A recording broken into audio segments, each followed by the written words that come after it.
Herkese merhaba, kanalıma hoş geldiniz. Yepyeni bir video ile yine sizlerleyiz.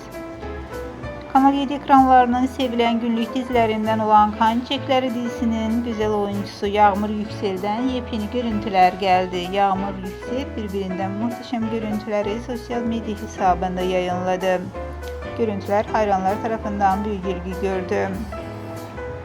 Fotolara ve video görüntülere kısa sürede binlerce beğeni ve yorum geldi. Biz de bu görüntüleri sizlere sunuyoruz. Umarız videomu beğenirsiniz. Değerli takipçiler, videomu beğenmeyi, kanalıma abone olup bize destek olmayı lütfen unutmayın. Bir sonraki videoda görüşmek üzere. Hoşça kalın.